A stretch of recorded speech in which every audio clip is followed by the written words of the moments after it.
Do you ever feel like you're watching the world through a different lens? While everyone else seems satisfied with surface-level interactions, you're stuck analyzing the subtext, the hidden motives, the why behind everything. You sit in conversations and hear what people aren't saying. You notice the micro-expressions, the contradictions, the patterns everyone else seems blind to. And it's exhausting. If you feel isolated by your own ability to think deeply, you aren't broken. You're aware. And that awareness, it comes with a cost. Now, if you take this problem to most therapists or self-help channels, here's what they'll tell you. Just be positive. Stop overthinking. Try this one simple trick to quiet your mind, and maybe that works for some people. But let's be honest, if you're still watching this video, those answers probably made you want to throw your phone across the room. Because here's what nobody tells you: attempting to dumb down a high-functioning mind doesn't cure anxiety, it creates resentment. You don't need quick fixes. You don't need to be told to just relax. You need to understand the actual mechanics of what's happening inside your head.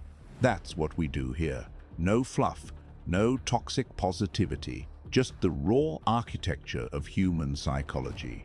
So let's talk about why you see what others don't. There's a psychological concept that most people have never heard of, but that explains everything about your experience. It's called latent inhibition. Latent inhibition is your brain's ability to filter out stimuli that it deems irrelevant. Most people have high latent inhibition. Their brains automatically ignore background noise, repetitive patterns, irrelevant details. It's an efficient mechanism. It keeps them focused. But some people, they have low latent inhibition. If you have low latent inhibition, your brain doesn't filter. You notice everything. The subtle shift in someone's tone, the inconsistency in their story, the way the room's energy changed when a certain topic came up. And here's where it gets interesting. Low latent inhibition is strongly correlated with both high creativity and high susceptibility to anxiety and depression. Because when you can't unsee the patterns, you can't unsee the problems either. There's another concept that connects here, and it's controversial: depressive realism. In the 1970s, researchers discovered something uncomfortable.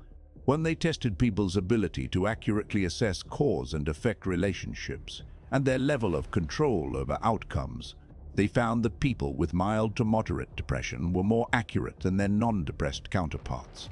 The non-depressed people displayed what's called optimism bias. They overestimated their control. They saw patterns that weren't there.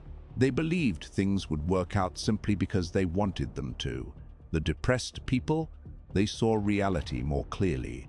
Now, this doesn't mean depression is good, but it does suggest something important. Your overthinking might not be a malfunction. It might just be high-fidelity processing. You're not broken for seeing the world accurately. You're just seeing it at a resolution most people's brains have automatically downscaled. But here's the curse part. When you see more, you feel more. You can't engage in the comforting delusions that make life easier for most people. You can't just choose happiness when you're acutely aware of all the variables outside your control. You watch people succeed and immediately understand the luck, timing, and privilege involved, not just the hard work narrative they sell. You watch people in relationships and see the compromises, the unspoken resentments, the inevitable entropy. This is the burden of awareness. You become a spectator in a world that rewards participation. And the loneliness of that? It's real, because you can't explain this to someone who doesn't experience it. To them, you just sound pessimistic, cynical, dark, but you're not. You're just awake. So here's what we're doing differently. This channel isn't about fixing you. It's not about making you normal or teaching you to think less. It's about understanding the machinery, how perception works, why awareness creates suffering, what happens in a brain that refuses to look away. We're building a corner of the internet for people who want to go beneath the surface, who aren't satisfied with just think positive when they're wired to think accurately. If that's you, if you've been searching for psychology content that doesn't insult your intelligence, you're in the right place. This is PsychWithin. We don't do quick tips. We do deep dives.